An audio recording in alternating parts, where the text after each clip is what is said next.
បាទសួស្តីអ្នកទាំងអស់គ្នាថ្ងៃនេះផងដែរខ្ញុំបាទបានចំណាយពេលវេលាបន្តិចជិះម៉ូតូឲ្យកម្សាន្តតាមភូមិ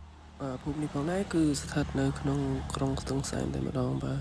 ហើយភូមិក្រុងស្ទឹងសែននេះគឺសម្បូរទៅដោយផ្លូវច្រើនបាទផ្លូវលំសម្រាប់ធ្វើដំណើរច្រើនបាទទេសភាពក្នុងភូមិនៅទីក្រុងគឺវាខុសប្លែកពីក្នុងភូមិរបស់យើងដែលនៅតាមជនបទស្រុកស្រែបន្តិចដោយសារតែផ្លូវក្នុងការធ្វើដំណើរងាយស្រួលជាងក្នុងភូមិស្រុករបស់យើងដែលនៅស្រុកស្រែចំណែកឯទេសភាពក៏ល្អឥតខ្ចោះហើយទេសភាពនេះផងដែរគឺខ្ញុំថតនៅពេលព្រឹកហើយមានតាំងពីគាត់ហាត់ប្រាណនិងការទៅហូប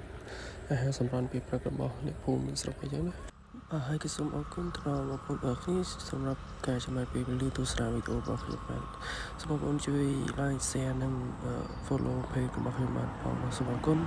សូមគោរពលា